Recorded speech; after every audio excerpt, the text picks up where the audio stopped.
Innocent, defenseless people have a special protector in God who wants to bring them to birth, no matter what the circumstances might be that brought about their conception or what difficulty there might be in the life to come. God has His purposes. And I must say on the other side that even sinners who will spend an eternity in hell will serve the purpose of God. What if God, willing to make vessels who are fitted unto wrath to bring Himself glory, chooses to allow that? That's His own purpose.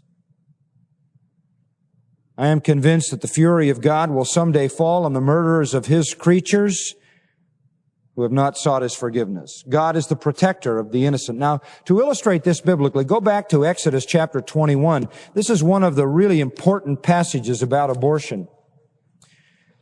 Exodus chapter 21, verse 22. And here in this section of Scripture, following the Ten Commandments, God gives a number of laws that regard life and all of its myriad of circumstances.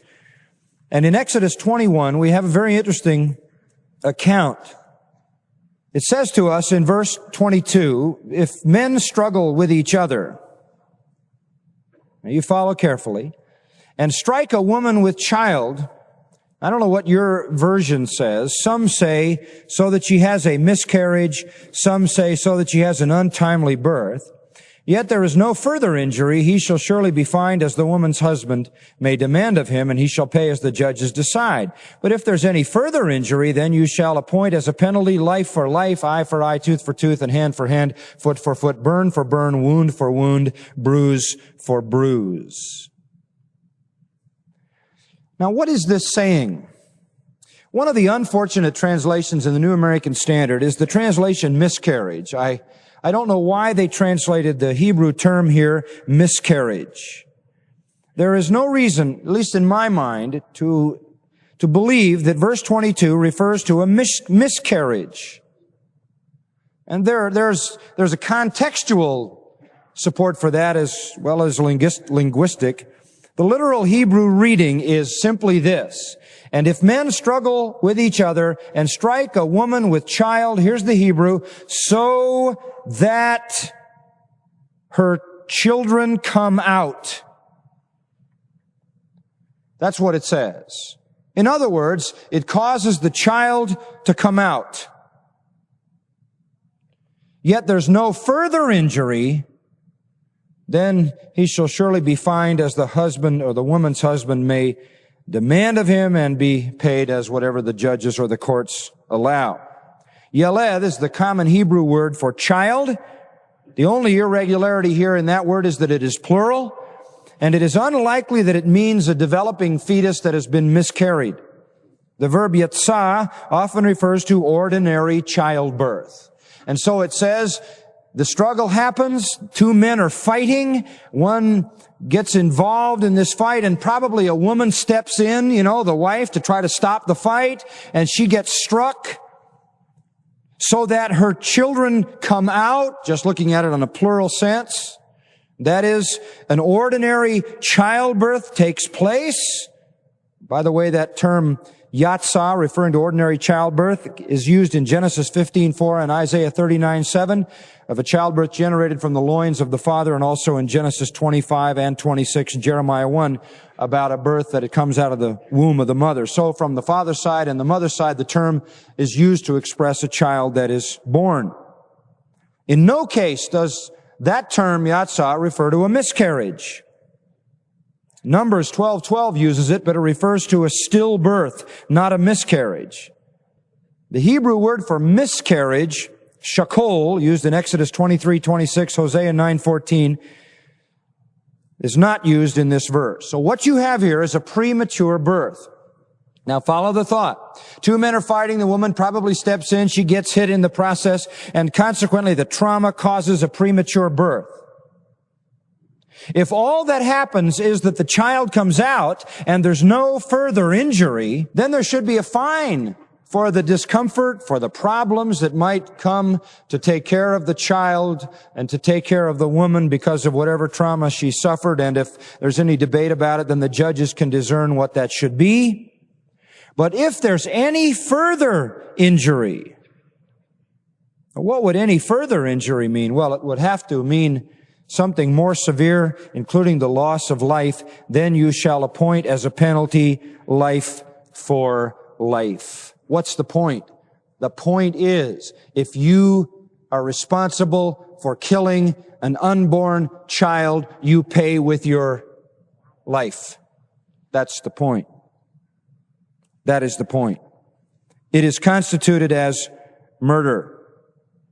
No further injury, then, in verse 22, has been incorrectly taken to mean that there has been some kind of a miscarriage. The equivalent of further doesn't appear in the Hebrew text. It simply says, you'll notice probably that further is it in italics? Yes. It just says if there's no injury, if the child is born and there's no injury, fine, settle whatever would be the medical costs, if there are any. But if there is more than that, if there is injury to the child, if there is injury to the mother, then lex talionis, that is tit for tat, takes place. If the child has suffered in one area, the penalty is the same. And if the child dies, then the penalty is life. Life. It's just the idea of appropriate punishment. But what it points out is, if the child comes out and his eye is injured, you lose your eye. If he comes out, his hand is injured, you lose your hand. If his foot, and so forth and so forth. Wound for wound. That's justice. But if the child dies, you pay with your life.